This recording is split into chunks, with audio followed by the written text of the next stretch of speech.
GSAPP and the curator of the Art and Rose Gallery. So the purpose of this podcast for us is to explore the evolving role of architectural education and practice, particularly in the context of the numerous crises we face and the rapid advancement in technology. So my first question is to Andrés. Andrés, can you describe your journey and what led you to pursue architecture? What motivated you to become a practitioner and the Dean of GSAPP?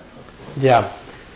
Well, first, thank you for your interest, and I think that it's great that we can have this conversation in a moment like this and here where there's a clear commitment to understand how architecture is shaping the future and what are the critical questions that can help understand what are the different possible futures that we want to push for.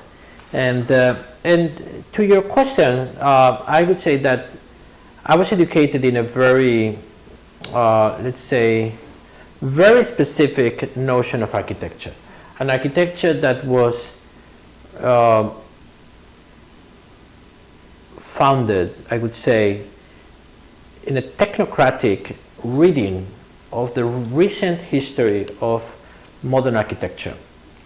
And that was a way to bring the profession together with traditions that would be understanding architecture sort of a way for power structures to impose a way of living to larger populations. But that was a message and let's say a project, a mission that was highly hidden. So for me, I would say that as I was being educated, there was a process of finding out, of looking at the cracks of the discourse, of pieces of information that didn't match, to realize that what I was being told that architecture was actually a vehicle for a much more complex project of concentration of power. And I would say that if you wanted at this point that we know more to lay out what that was, I think it was a series of paradigms that were intersecting. Obviously the one of technocracy, like the idea that there was some privileged knowledge that could automatically develop decisions on behalf of the entire society. The idea of carbonization, really that whatever action was to be promoted would come with the consumption of the reserves of energy that are embedded in life structures like trees or minerals. Or the third, it's definitely, I would say, colonization. And if we go back to all these examples of architecture that we were seeing, a big part were just, I would say, witnesses and actors in processes of colonization, and that's not by accident. And with colonization, of course, comes racialization. I mean, every single thing, like the furniture that we're sitting on now, is a result of societies being, let's say, controlled by means of segregation and people that were sent to work in mines to produce the matters, the raw materials that were used to make possible furniture like the Bertoia furniture we're sitting on, right? And of course, patriarchate and the idea of course, binarism that could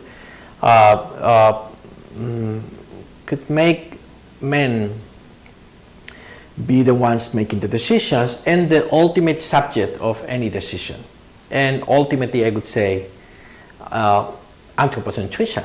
And if we look at basically the way the human life has been put at the center, and the rest of the other forms of life being just resources for the humans, we understand what I mean. And that's something that once you realize, you understand that this is a very, very particular culture, one tiny part of the spectrum of what is possible, that is leaving aside indigenous cultures, non-modern traditions, the even daily life ways of knowledge and behaving that are very different. People are doing many more things than the ones that schools of architecture at the time that I was being educated were doing.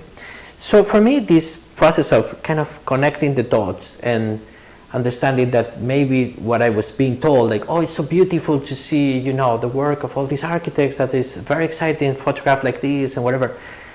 It was just a little bit of a first layer of many more things that as you started moving around, you would find. It was very helpful for me also to, through that journey, to start getting connected to other people.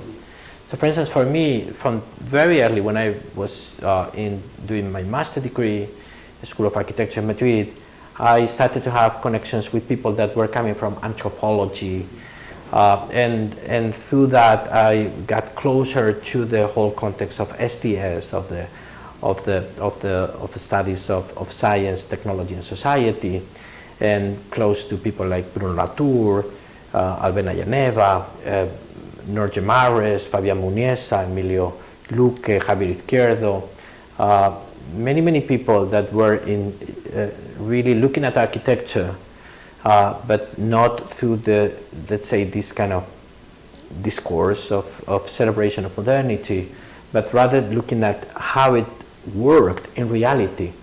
And by doing ethnography of architecture, they were unpacking all these conflicts that I was interested in. So for me, that was a journey. And as I started my own practice, I realized that I wanted to really focus on that. And I was very lucky to get an award, kind of a graduation award, by a German foundation, which came with a scholarship to be in Germany for almost 2 years.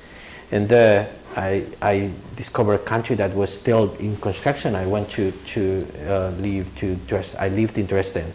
Dresden at that time was really, you know, the eastern Germany was in the process of reconstruction. And then I discovered that architecture was playing all these amazing roles that I wanted to deal with. So that was my journey. Was this? Late of the 90s, mid 90s? Yeah, 98, 99. So I started to actually practice, through my practice, around 2003. Mm-hmm. This was right before that. Okay, great. Now I would say the same question to Bart. What led you to pursue architecture and then become a curator and then, you know, get really interested into the world of academia and research? Well, I guess I have to explain my trajectory as well here. It's probably the best way. Honestly, the question of what inspired me to pursue architecture, I wouldn't be able to answer in a way, because I think it's been there along since probably I was 15, 16 years old. In the Netherlands, which is where I'm from, where I grew up, at the time and still at university level, you basically have two universities where you could study architecture, and the sort of big one, probably the well-known or best-known one is Delft University. So that's where I decided to go. That's where most people who want to study architecture university level would go to. So I went to Delft. This was early 2000s, probably around the time you started your practices, when I started to really get, let's say, embedded within the world of architecture.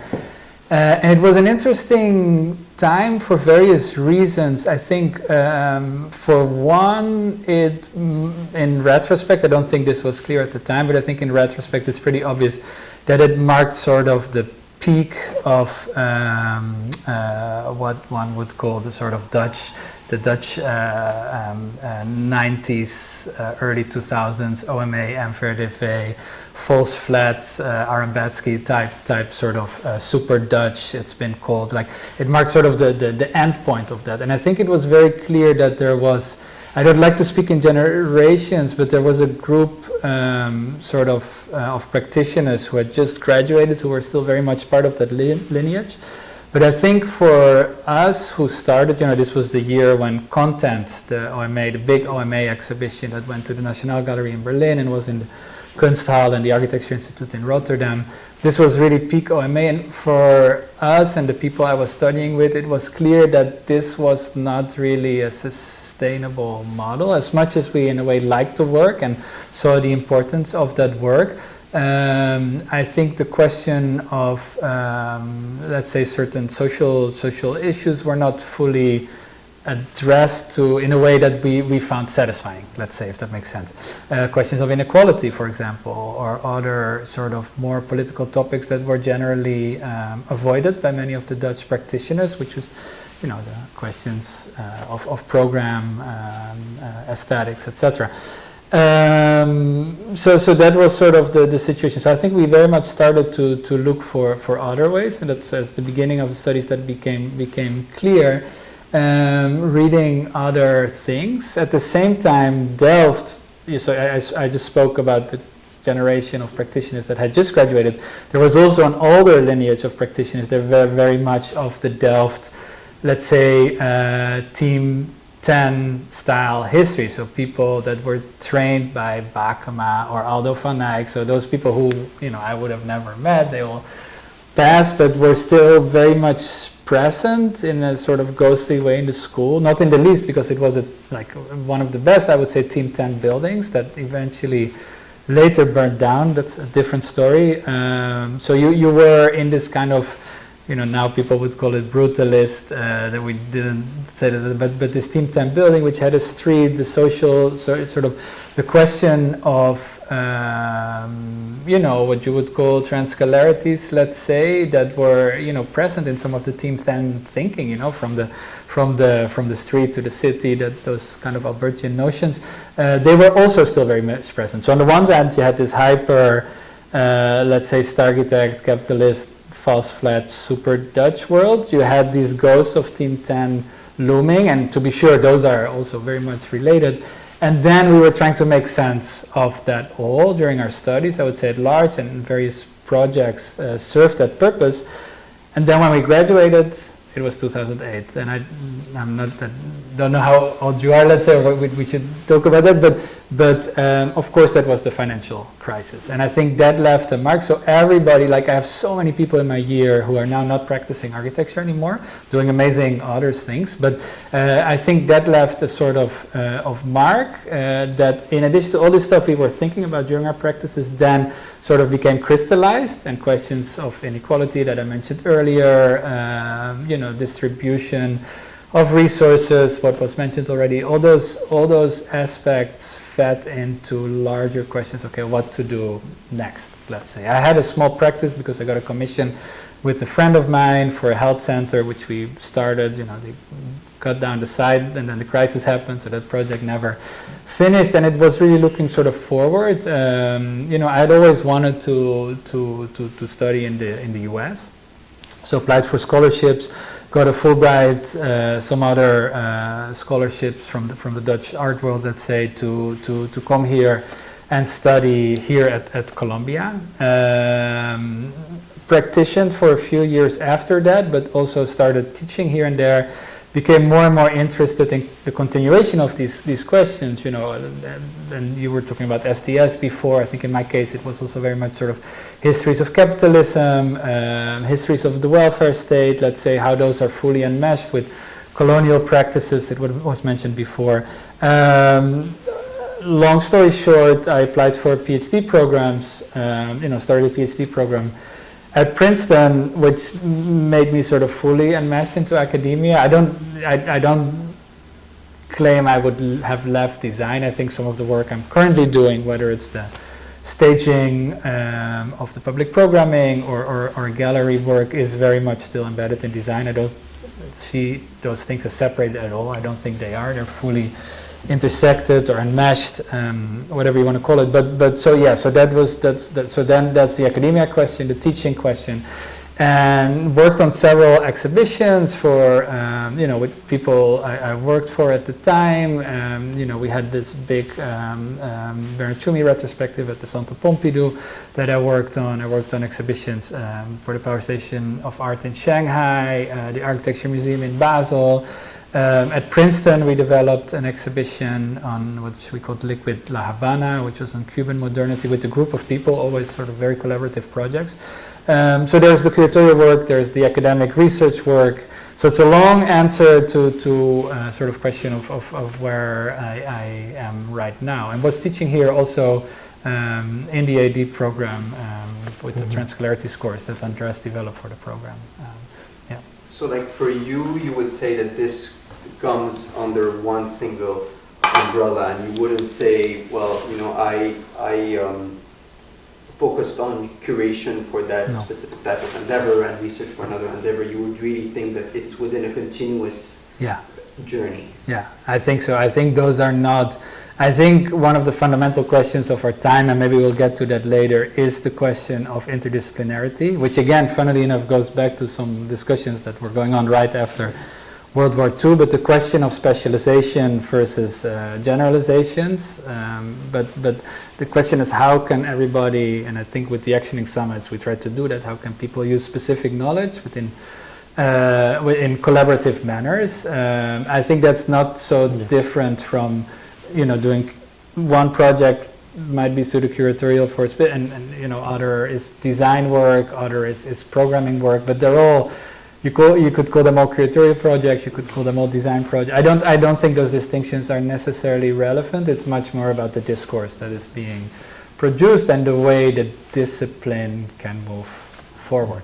And you see I use the word discipline, which is, I guess, tricky here. But this brings us perfectly to the next question, and that became for the both of you, and it's about the role of the architects today. I feel like we are at one of the most uncertain times that we are experiencing, at least the generation of Firmas and I.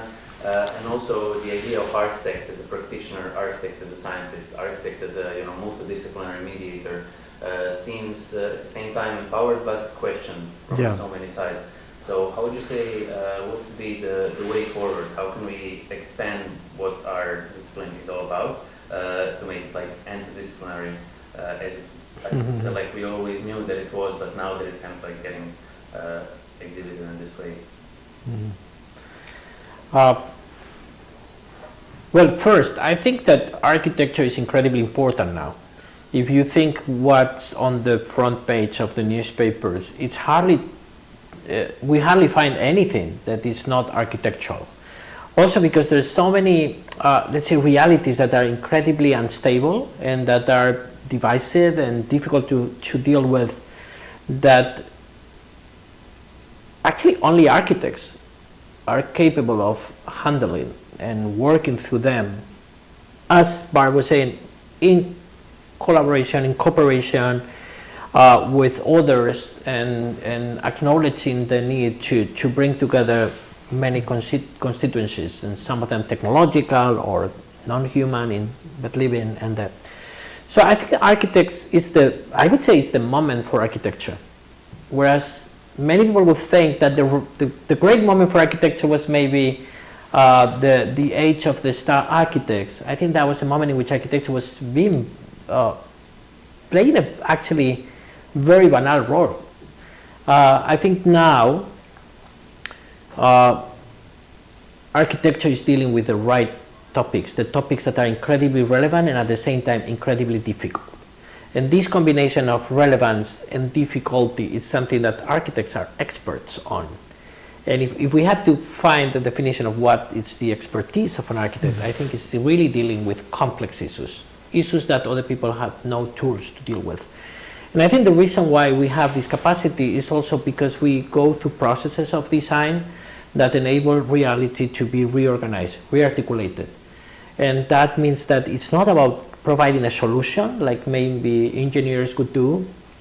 It's really about understanding and being able to identify all the layers of a reality, all the contributions, all the actors, all the, let's say, communities that are affected, and then testing ways to rearticulate how they relate to each other. So at a time that is shaped by ecology and climate and societal divides, where all of them realities that are relational, architects are, and first, all of them realities that are relational, and two, all of them realities that are incredibly unstable and evolving every second. Architects are experts, we are experts on actually dealing with that mess.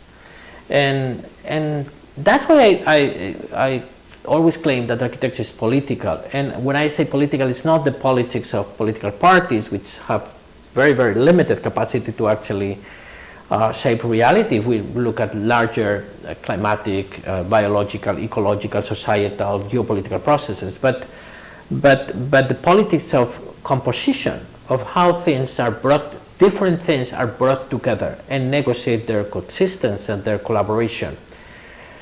That is for me the expertise of architects.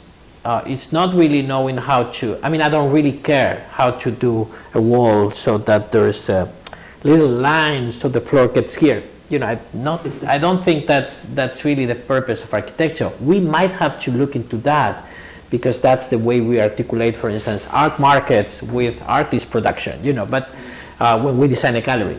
But the actual thing, it's not the wall and the floor kind of having a very abstract relationship. Is how do we create a space in which, or an articulation in which artists' work can gain value through whatever, you know. So that's for me what is important, that architecture is key now. And now to your question, what is the role of architecture now?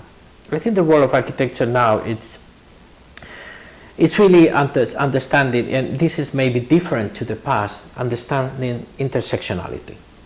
I really think that that's key. If we see, for instance, the way we approach climate as architects in a place like this at Columbia GSAPP, we don't isolate one parameter. We don't say the question of, let's say, climate crisis is making better isolation for windows. You know, it's not like that. It's not designing a window that performs better energetically. It's not that. It's really understanding that is part of larger questions that have to do with societal divides, that have to do with how the relationship of interiors with exteriors is produced, what is the way that institutions are operating, what is the distribution of resources in a society, what is the way that also maintenance is a way of structuring labor, what is the, and when we start putting all these things together, doing a design of a window becomes much more relevant. How it's clean, what are the economies that allow for it to be paid, how it's going to be basically systematically produced so that the community can gain a distributed welfare. Those are the relevant questions.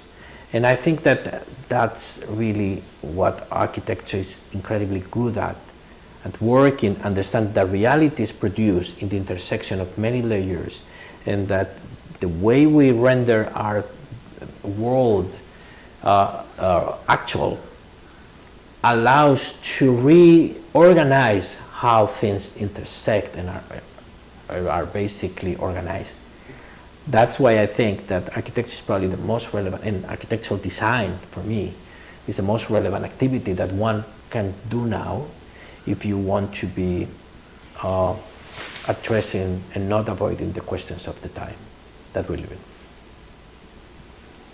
Great. I have very little to add to that, except for possibly repeating what was said. Now, maybe just to stress, I think that's the word you already used and often used, I think is crucial, is the question of composition and compositionality, which you always, I think, explain. I like the use of that word because it refers to something very historical that architects used to talk about, but is exactly not what I think the relevance of architecture is about. So it's really about a different form of composition and compositionality. The question of relationships, it was mentioned. I fully second that. And the question of understanding positioning, how positioning works. And I don't mean that by positioning, you know, I'm for this, I'm against this, you know, that kind of, the sort of that, those kind of, but the question how we position ourselves within networks of knowledge, within networks of politics, within networks of you know, pollution. Let's say, like basically that, and precisely the relationship, because the question of intersectionality is where architecture, you know, plays. I think it's most the role that makes it the most relevant discipline, I would argue, as well, and precisely by I think that intersectional question is related to questions of interdisciplinarity as well, and the positioning towards those to understand how they are related. And I think if we go through sort of the topics of the programming, for example, it becomes clear like how one can address this within a school of architecture that makes total sense to discuss the built environment. And these are questions like more than human intelligence. We discuss toxicity, futurisms, etc., etc. And all of these topics that we're talking about, especially in the AD program, makes me feel how academia is basically where true innovation is happening in architecture. However, when we go into practice, there's this, I would say, interplay or discourse that is happening between the practice and theory. How would you comment on that, and how fast can we expect to see a change from everything that we're learning in school once we see that actually built and to become a part of our environment? Yeah. Well, that's a very good question. I think that first, I resist to think that architecture is only corporate architecture, because it's true that it occupies a big space, but it doesn't mean that corporate architecture is producing its own reality. That's the thing. That when you look at what SOM is doing, and there are amazing firms, and they're really also channeling knowledge that is produced elsewhere. So that's what being a corporation means, that you sort of channel knowledge that is produced. And in a way, when something is working, ends up being absorbed like that.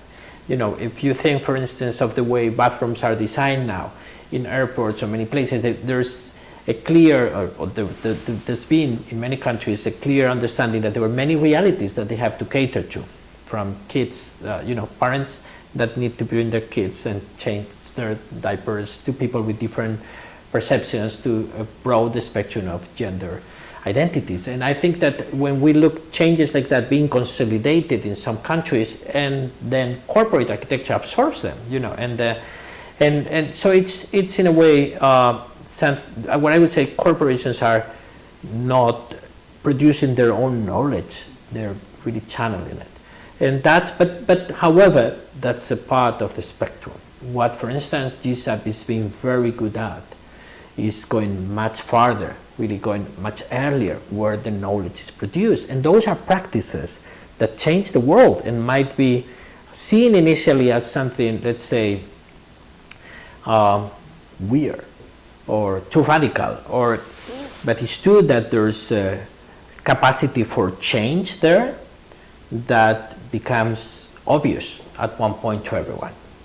And I think that that's something that is for us important, very important to give value.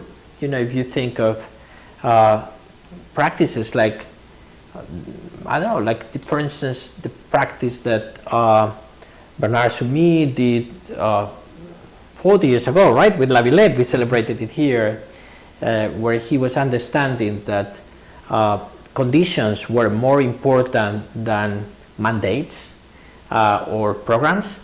That's something that we clearly understand now, and at that time was something very small, radical, avant-garde even, but now there's an understanding of how conditions are producing reality rather than direct prescriptions that we have normalized and generalized. So your question, I think, has two parts. One is we have to acknowledge that the ecosystem of architecture is incredibly complex, and that impact is not necessarily concentrated in the big operators, but in the larger ecosystem that often allows, and I would say all the time allows, for very kind of, let's say, unexpected spaces of action to become the most important. And if you look at, even in a kind of structure of scientific revolutions process, you see that it's in those places where the real change happens and where I would say the relevance is. But I would say that it's even more now. We're in a moment of many crises, And I would say that the actual change is happening in areas where that would not even identify as architectural, you know. We could see, for instance, what Round Labor has been doing for the last decades is something that for many people probably is happened under the radar, you know. Or for instance, I would say Dolores Hayden work on kitchens, right? And the collectiveness of kitchens. It's something that probably for many people was never understood as architecture. And many others, we could go on and on and on. And I think that basically often what happens is that those are the practices that become the most important. But it's true that, for instance, in the world of the profession, those are practices that tend to be peripheric and not in the center of public commissions or big commissions, and therefore not producing that many jobs or well-paid jobs. And that's something that I think we have to be also activist about. I think that's why, for instance, I love that you're engaging in producing debate and producing documents that allowed to register change and advocate for it. And that's where the role also of schools is so important, because we make sure that we advocate for the profession and the world of commissions, of jobs, to go faster and to actually make sure that the change that is needed and that there's professionals doing it is put at the front and it's given the best conditions to work. Whenever I've been asked to be in a jury of a competition, I always accept. I've been doing biennales, and I always invited to these biennales to the young people or the non-young people that were doing things that were relevant and that have to be put at the front. When we curate here, right, we make sure that we bring to the front all the practices that are important, and when we bring students in through the admissions process, we make sure that those that have the ideas that are relevant. And all this is a push to make sure that architecture remains relevant. And that's something that we all do collectively, and it's part of our care for our collective discipline, I would say, and something that we really have to dedicate time. Because if we don't do that, basic architecture would end up being totally irrelevant, being kind of one of these conversations among gentlemen, maybe, you know, that, or non-gentlemen, whatever, but no one cares about, you know. And I think that it's our job to keep refreshing and making sure that the structures where the opportunities are given to those architects that can make architecture relevant. I can jump on something from this that I think I find really interesting, because I completely agree with you. I think within the architectural educational system, I think we're seeing a lot of very interesting phenomenon that are like, I think now we're at the moment where our profession as architects is really being retaught at its most broader extent. I think 10 or 15 years ago we weren't asking the questions, and we weren't trying to question our own practice as architects as we're actually doing now. Yeah.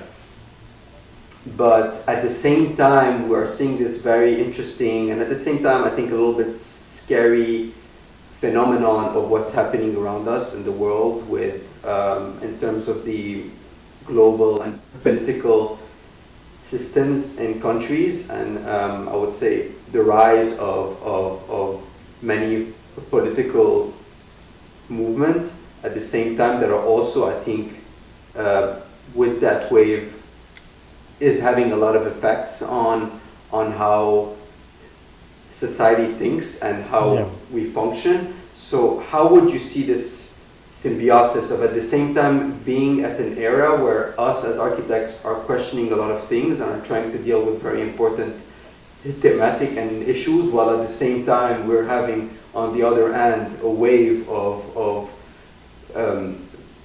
people with more conservative ideas that really want to, you know, sort of bring us back to the roots of what they would define as being, you know, a world with single practices that tries to, instead of, you know, going into this progressive attempt, rather trying to conserve what what their idea of ideologies is. Yeah. Yeah, but I think that's really like the last effort to kind of stay in anchor, kind of trying to get rocked to this kind of like really some people are trying to hold very to something that is sinking. I mean, the truth of the matter is that there's realities that are unavoidable. I mean, we really have a climate crisis. You can't deny it, but it's just a waste of time. You know, it's happening. It's happening. The sea level is rising, and there's changes in temperature across the world. There's hurricanes. There's fires. You know, it's unavoidable. So you can really be romantic and say, I'm going to stay here with my friends. I'm going to be complaining about everything, but someone has to do the job, you know, at one point, and we will be ready to do it. And the one that is doing the job will be the one that will be doing the exciting things, you know, and will reinvent the world, and will do an amazing world, and the others will keep there complaining, you know, in the corner. And of course, often that looks like huge thing, because of course the politics have very different times. The times of climate change are basically centuries, and the politics of political parties might be 4 years. That's nothing really. So there will be, you know, it's like there's a curve of action, of change of ideas, and this curve that maybe goes like this, let's say, has tiny moments of recession, and but the direction is like that. So what I think we have to keep is really the horizon that we're part of, and the clear conviction that those that are working with evidence, that have the ideas that can help many, that are capable of addressing questions that are unavoidable, are the ones that are doing, you know, the basically, that's where we want to be. We don't want to be on a corner discussing, oh, I really like the Asplund cemetery. Yes, I really love the break and the whatever, while the world is sinking, you know. We really want to be there, you know, hands-on, working with that. So for me, we just have to have conviction. And it's true that the professions are, but not for us, you know, like the graduates, for instance, of a place like this, they do very well. You know, really people that are well prepared, they very rapidly develop a career where they're really not only, let's say, drawing plans of toilets or whatever, as normally said, you know, but very fast they move to other positions, or they have their own plans and they start doing. What I think is important is to keep being capable of being an interlocutor of the world. And that means really having capacity to operate in the complexity, having the capacity to not be too fast in responding, learning first how things are organized, finding different scenarios, working with others, being able to build alliances, and keeping real, you know, keeping things real. You say, this is what is happening, these are the options that we have, we can imagine new futures, let's work to this, let's test them, let's really serious work of reading what is happening, preparing for that, having alliances with. And that's it. That's the way to go. That's what we do. And the rest is noise. And that's where the world is going. There's no world of relevance without addressing questions of climate, societal divides, technological challenges. And that's where we will keep working. And that's what I think, for instance, graduates like the ones in this school, what makes them so successful in many ways. That's really true. And I think, you know, myself or Mattia, I think that, you know, when we first came in GSAPP as AAD students, we thought, you know, after 5 years of architecture and some years of experience at work, that we had a pretty well understanding of what was the next step after graduating from GSAPP. And then you enter this 1 year program that goes very, very quickly, and then you got out of the program, and the way you interpreted the practice in general, and even what you thought your prospective future was actually going to be completely changes. It's a 360-degree change, and you start actually being much more in touch with topics that you thought were not in line with what you were supposed to do as an architect. For example, me before starting GSAPP, I was never thinking that perhaps an architect can have such a role and an important role with dealing with societal issues and climatic issues. I thought that it was just about working within the boundaries of a building rather than, having a full interpretation of what it means, what precedes the acts and what comes after, and this whole spectrum that this change is embedded within. Yeah, I agree. I totally agree, and any way that makes architecture powerful, and we definitely want to have a say in the decision making, and that's really what we work for. And if I could add to that, I think I totally agree. This question of progressive, conservative, like I also have very sort of little patience for certain things. Let's say at the same time, I also want to highlight. I think our role, precisely by being as informed as we are as architects, by having those networks of knowledge that we spoke about earlier. Our role is also very much the unpacking of ideologies and imaginaries of the past. And one example, those could even be progressive. I think the critical look at modernity and modernism, everything that's done to rather than, whether it's Asplund Cemetery or so, the sort of uncritical cherishing of modern. I think there's a lot of excellent work being done right now, sort of unpacking that critically. And I think what is really, John Maynard Keynes, the economist, basically, the sort of fundamental tenet of Keynesianism is that you cannot predict the future. Therefore, Keynesian policy is basically to alleviate the future, to make sure that unpredictability somehow can be countered. I don't think as architects or the field we're doing exactly that. What we're doing is much more agreeing that the future in a way is unpredictable, but at the same time anticipating that future and anticipating or developing sort of new imaginaries for possible different futures. And I think that is a sort of crucial role here. And I would say, how do both of you think that us as architects could react to the global changes that are currently within, not only our practice but also within other profession? How do you think as architects we could address, phenomenon such as the rapid growth of AI, technology that we are seeing that's really evolving in a very, very rapid way, something that we have not seen. And with this, I kind of, maybe to go deeper into its topic, I was, a few weeks ago, I was trying to listen to a very interesting debate between two French philosophers.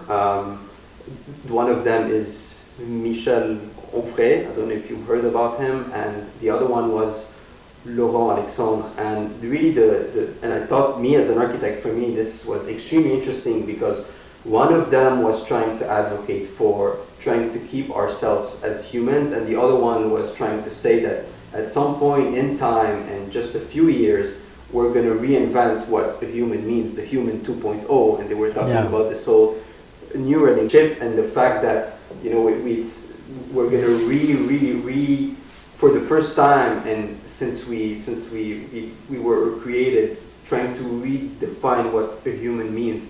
And I was always trying to think, how can we address this as architects, and do we have a space within that debate that's happening between people who think that we should, retain some of the biological features that make us human, or we should rather try to embrace the fact that technology is moving and we therefore have to move with it?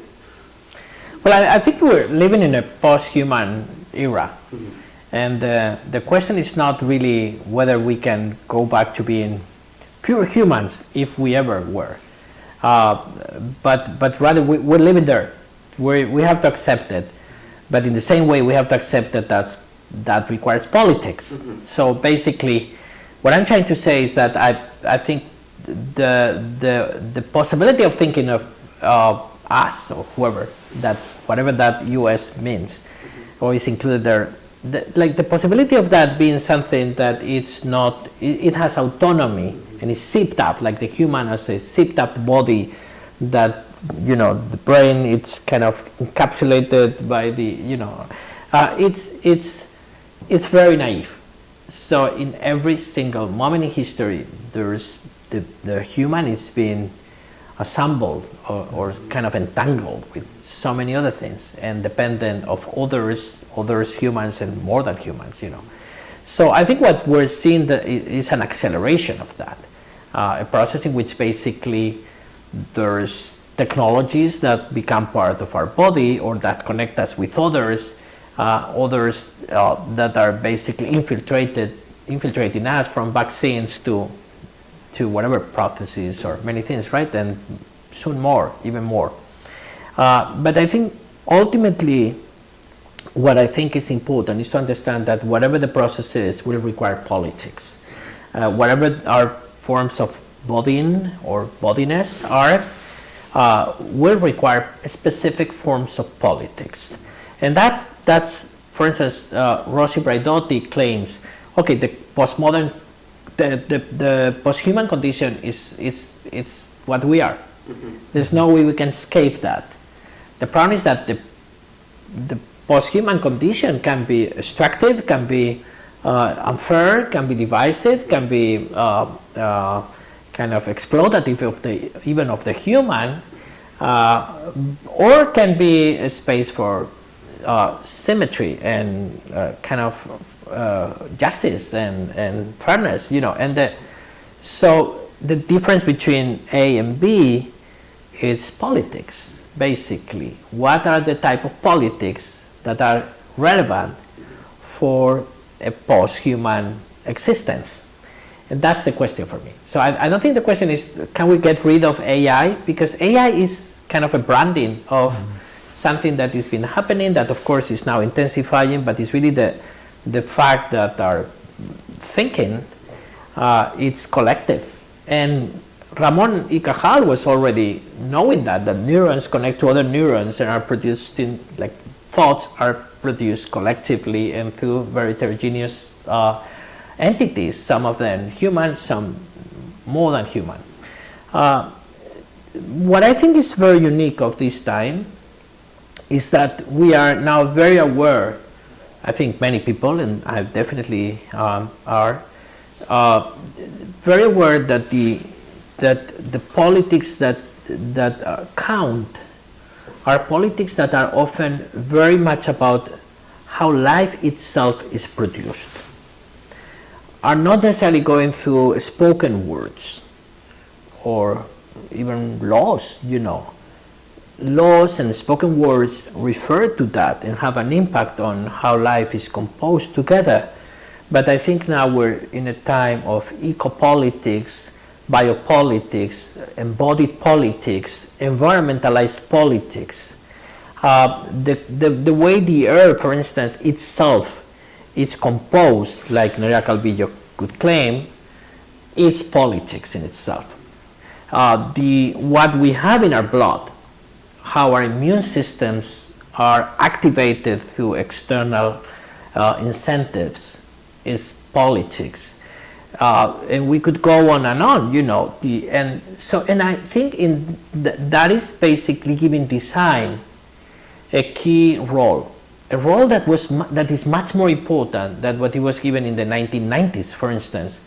So I think that what we understand now is that in a post-human perspective, design is key, because the design of how the body expands, how the body infiltrates other, and how the others infiltrate the body, and how to produce that togetherness, is something that requires design, very clear, and a design that is very interdisciplinary.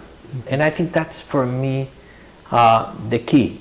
And rather than resistant to it or being romantic, I think the discussion I would propose to situate already, okay, in what type of post-human, what type of politics for what type of post-humanisms? What is the post-humanism that we want?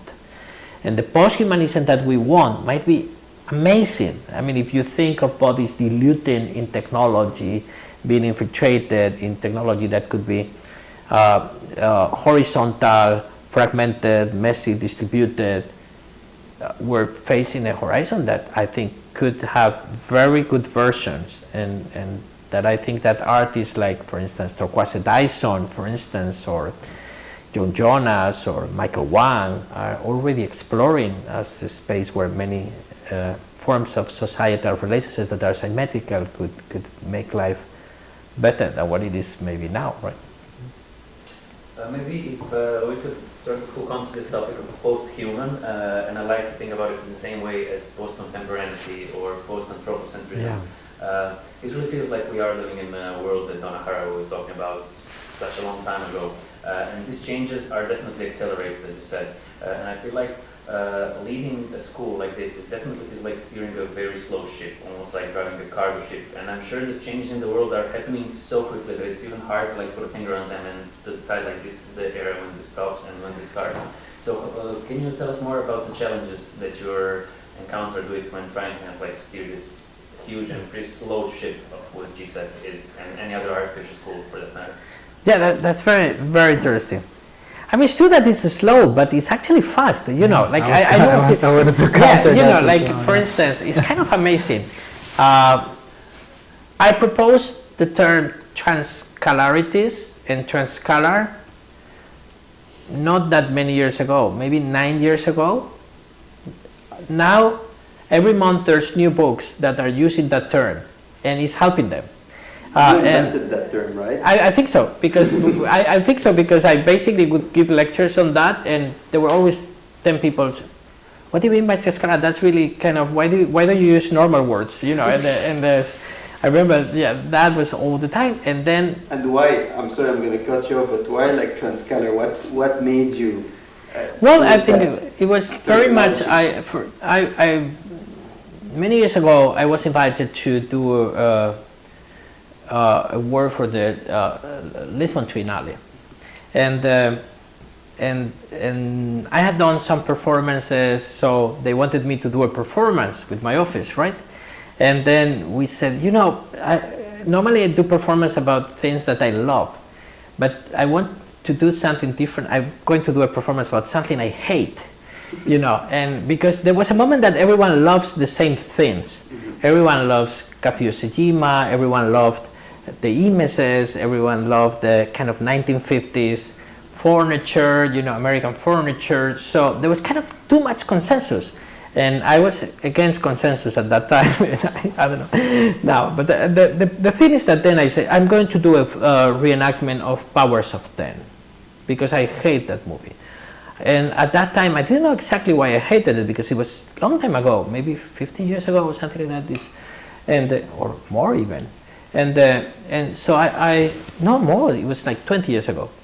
Everyone loved this movie at that time, and then I didn't know why I hated it, but there was something awful about the center of the universe being this heterosexual, apparently, couple there in the richest country in the world, on a lawn, having a lazy afternoon, right? And in 1968, you know, at the time that everything was happening.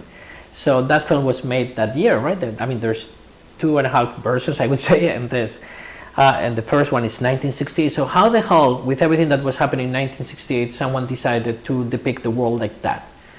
I started to think, okay, so let's do a stress test. Let's see how this failed. And I ended up, or maybe that was kind of the beginning, realizing that it was the scale what was the problem. This kind of idea that you can give a non-discontinuous narration from the genes and electrons to the universe. So there was kind of an ambition of controlling the way things related to each other across scales. And of course, when you look at the details, everything's wrong there. So basically, for instance, there's a guy, and then you see his gender being totally defined by genes. And of course, in 1968, the debate of transness was huge. Or for instance, you see everything basically starts like that, and it's a very intention. There's so much violence to contain that, as opposed to what could be the reality, that is really that the politics could happen not in an interscalar progression, but rather in the complication of transitioning from one scale to the other.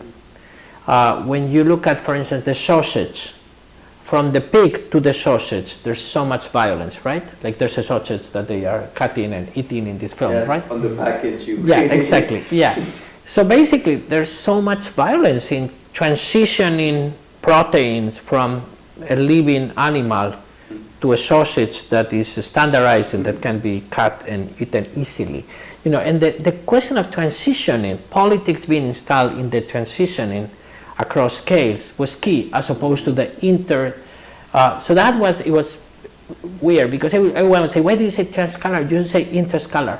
They say, no, exactly, where I'm saying transscalar because it's not interscalar, because interscalar is assuming that that's automatic, that there's no politics in between. It's the transitioning what is important, and trans comes from the trans culture, the transgender activism of transitioning as the space where you install politics in a process that is for others supposed to be automatic and depoliticized, but it's not depoliticized. It's only that you're introducing, let's say, a hegemony. So it's against the hegemony. And I think that if you think of the relevance of architecture, it's happening in the transscalarity. So I started teaching that here, and it was really fast that it had an impact through the students. I mean, I could see the students were really then teaching transscalarities in other universities, in Chile or in whatever, and then other people would, and it became, so I would say, as much as I've done with my office, I'm so excited about the work of my office. There's something about the school like GSAPP that really is like a bomb, like it really does, and at the beginning maybe you don't feel it, but very rapidly it really changed the world. And I think it's not the dean or particular faculties, the students, and what the students actually, they create a momentum around things. You create a momentum around things, and then it really has an impact. So for me, the capacity, I mean, the joy, I would say, and the intellectual power that comes from thinking together, thinking collectively in a place like this, I think is amazing. So the reason why I want to be a dean is because I think this is like a way to be architect that is amazing, and it's allowing you to connect with people that are attracted here because they also understand that there's things that need to be done and that they want to do it with others, and they want to be rigorous and serious and also fun and about it, and that really triggers. You want to jump on something, Bart? On this, I mean, this is a difficult one to add. No, I mean, I find the question of transscalarities is fascinating, also because the book where it originally comes from is a much better project in a way than the Eames's, in this case, book like Dutch pedagogical reform, Cosmic View, which is in a way much more transscalar than the Eames's film. Anyway, that's a different. What was the question? I don't know. I think just to reflect about transscalarity and what it embeds and what it really means, and I think also perhaps to have your input is really important, because at least for our AED year, you two were actually curating the course, and I always feel like, of course, if I'm sure you were very aligned with the material, but I would see from you and Andrés not necessarily always the same approach and tackling it with the same angle. So that's why I think it's also really important for us to have your input on this. Maybe also, I would say, a reflection on the course itself and what is it really trying to transmit to the student body. Yeah, I see. I understand your question better now, and it's a crucial, because, and I think that's also healthy. Like that there's different sort of pedagogically angles to a topic. I think maybe a way to start answering the question is how I think there were sort of two general angles which I tackled the topic of Transscalarity.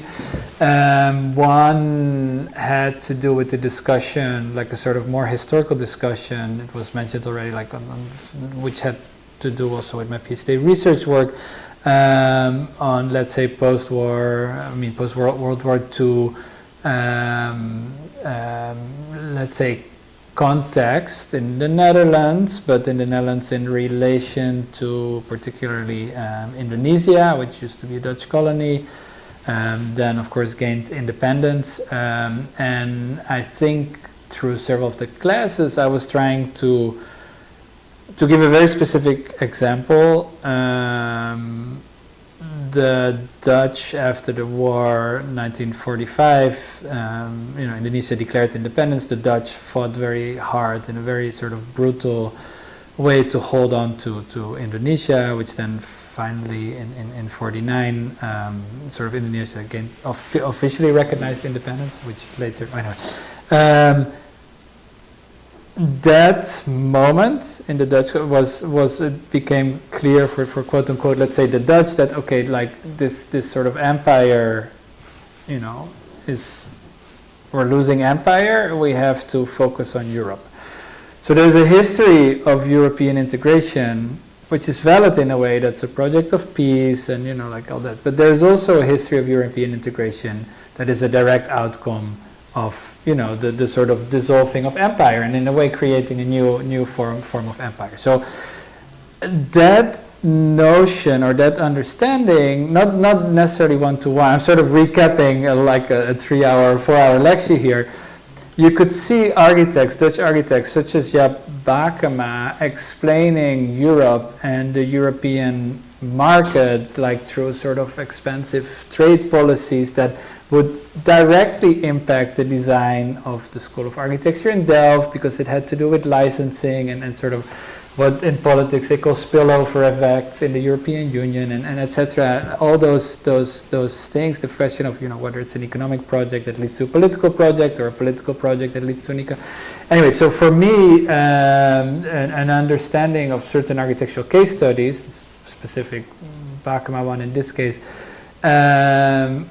the Transscalarity there has to be understood with the transitioning of scale, going back to, let's say, Dutch Empire and resource extraction from the Dutch East Indies, going all the way back to the even climate, back again to the question of intersectionality. Shell operating in the East Indies or Unilever extracting palm oil, like all those things. I think can be discussed in a way through certain design decisions that were informed by Bakema's thinking of the European internal market. So does that make sense? I'm doing a sort of crush, compressed.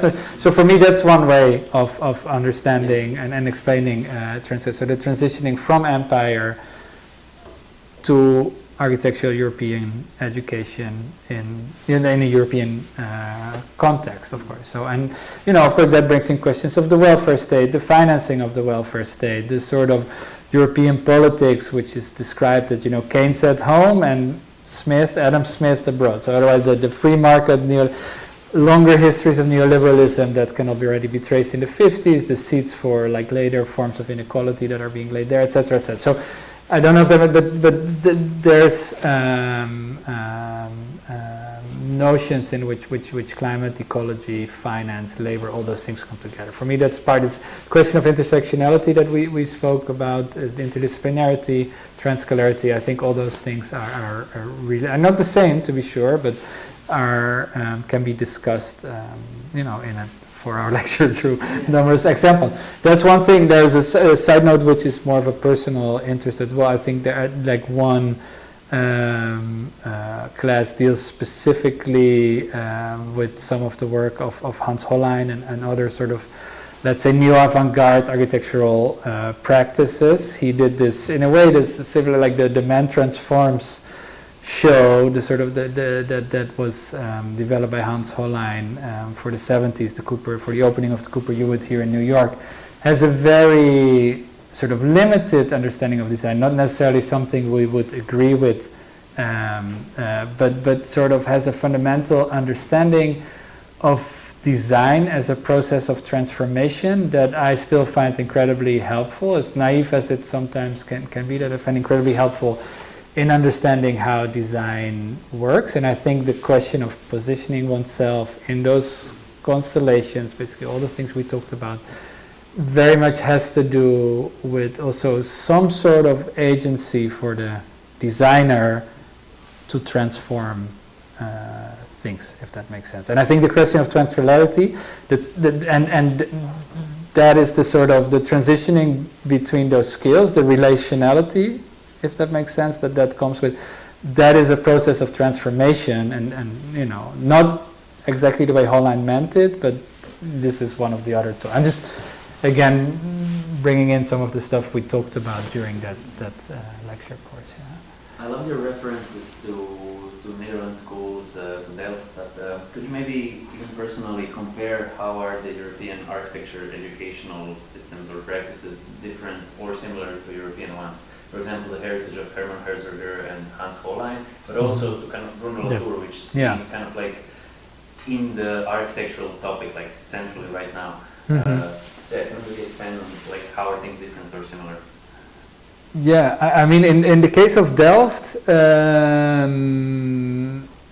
there was a fairly traditional understanding still of what architecture was. I don't remember encountering Latour within the context of the school. You had the Berlage Institute, which was still separate. Now it's sort of a little bit, and those discussions would happen there. We would go to classes or like talks mostly there. Like they would bring in different people. Within the school, architecture was still understood in a sort of traditional way of doing buildings, doing urbanism, doing technical details, etc. But in a very quote-unquote Dutch way of focusing on program, focusing on program more, let's say, than the technicality of the performativity of the facade. But an introduction to a sort of broader discourse for me was more in different contexts. I had to find that myself. It was not, now it's different, I think, but I'm talking when I was there. I studied in Berlin for a while, where I took classes at the University of the Arts and the Technical University, but especially at the University of the Arts, there was more of that already. But I guess the short answer is I had to look for it myself at the time, and I think that was much more central to American education and what I encountered here in the US, whether primarily here at Columbia. Yeah. One last question before we conclude. I've been interviewing architecture students since the beginning of this term, and I always ask them within the interview that one question: if you had to bulldoze a building in the urban environment, which one would it be? And I've received many answers, some that respond straight to it, and some that take this as a topic, trying to emphasize on what bulldozing a structure really means and what it reveals in our practice. So I kind of wanted to ask both of you how you would respond to such a question. Maybe Bart, you can start. I would start. It's difficult because in a way it's a very violent thing to do, and the question, there's all these questions of reuse, etc., and like we know more, like what's it called, the moratorium on new buildings, like those kind of things. I think it would be, I mean, there's one example I could think of, which is that, but then it becomes a kind of a personal thing. But as a kid, my dad worked at a university in the Netherlands that was the only campus university in the Netherlands, which was very much a product of the sort of old Dutch modernists, like Willem van Tij and those people who were active already. This was built in the 60s. So there's these like modernist, buildings that have this high modernist lineage going back, very sort of what they would like, let's say the glass boxes. Miesian style, like late Miesian style stuff, but also a generation of younger architects who had the opportunity to build there at the time, and those were very closely associated with the forum, what they called the forum group, and what later then was called sort of structuralist architecture. And there's some really incredible buildings, like super interesting. So you have these sort of hive modernist and then sort of 1960s, and then there's one building by Piet Blom, he didn't build much, but you might know him because he's the one who did the cube houses in Rotterdam, the famous sort of diagonal cube houses. So that architect did a building that was kind of like a castle, and I loved it as a kid, because it was like a 60s contemporary version, okay, with all these sort of nooks and crannies and like very different high and low, and like really spectacular building, much better I would say than the cube houses in Rotterdam. That building got renovated a few years ago, and the whole, let's say, that kind of that very specific quality, and also in my memory that it had got completely disappeared. So I don't think there's much use for that building in that way anymore. So maybe that's one way, but it's a kind of like personal answer, I guess. Yeah. How about you, Andrés? Well, I'm very curious to know which ones are the buildings that you're getting in your list. Which ones are? The most popular one to demolish was the one by Thomas Hatterwick, Hudson Yards, the vessel. The vessel, it was the most popular, I think. I don't know why. And in a way, I was expecting a lot of interventions from those students themselves, but I think that due to the fact that we didn't have a lot of time to actually ask questions as students, this wasn't. But I was actually really interested to see the reaction, because I see this building as being very anti-GSAPP in a way. It's sort of like the conglomerate of everything we're trying to fight for within a building. And I apologize to Thomas Hatterwick if I say that. Apologize. But it's really interesting in a certain way, and that I think makes us think whether necessarily a building necessarily needs to obey by all the conditions, because at the same time I think about a building like that, and I think about how it was also the fuel for students themselves to question what architecture really means within today's sexual era. So yeah, I think that that's super interesting, because in a way it's a building that is almost nothing, right? But in it's mostly in the way it connects with other things that it became so problematic, right? And I love the question, because it's a question that you cannot avoid in a way responding, right? And each one will give one. For me, I wonder if it's true what you're saying, Bart, that probably the kind of the image of something being heated and falling down in itself, it's maybe a problem in itself, and not because I would say not because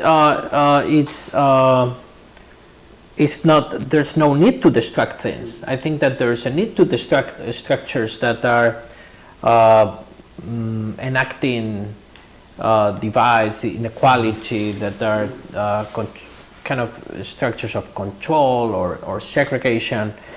I think it's because the way a building operates, it's very much politically. It's very much in combination with other things. There's this Landon Winner famous piece that article that said that's artifacts have politics, and he's kind of condemning the bridges that are too low and therefore preventing buses to go to access the beaches, right? And we've read it in probably Transscalarity.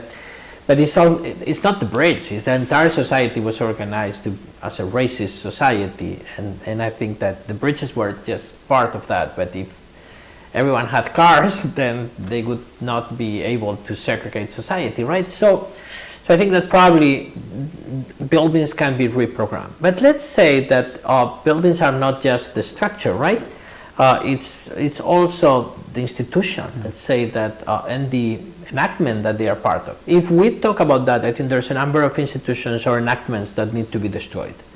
I think the carceral system, and we're here with this amazing work of the Center for Spatial Research and Laura Kurgan that is really connecting spatial, especially the imprisoning system with the lack of public investment in particular parts of New York.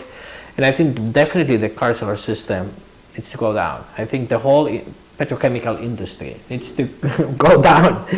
I think that all the kind of architecture that is promoting misogyny or transphobia, homophobia needs to go down, and there's a lot of that. I think all these institutions that are anchoring us to a time of extractivism, I think need to go down. But the funny thing is that we don't need really to do much because they're already sinking, I would say, and they're really like cracking and falling down because they're really in a way not capable to contain the strength of reality. And I think that that's maybe a good metaphor to understand what architecture is, or what the architecture that we do here probably does. It's really not about doing too much to pull them down because they're already falling down. It's really to see what's growing in the cracks. And in the cracks there's architectures that are amazing and that are capable of doing many other things. Architectures of care, architectures in which basically there's the possibility of supporting each other, and it's not only about, I would say, let's say thinking that everyone will be good in the future. It's not about that. There will be evilness, there will be conflict, but somehow we're living behind a time where things were, so power was really extracted from a big part of the world and concentrated in some parts to something that is much more distributed, and that has its own problems, and that requires politics, and there's disagreement there, but it's a different paradigm, and a paradigm that is somehow, I would say, better responding to the sensitivities and the needs of our current societies. And I have the feeling that we don't have to destroy too much but we have to push probably for these realities to come up. Great. Bart and Andrés, thanks for accepting this. Thank you. Thank you so much. Thank you. Amazing. Thank you.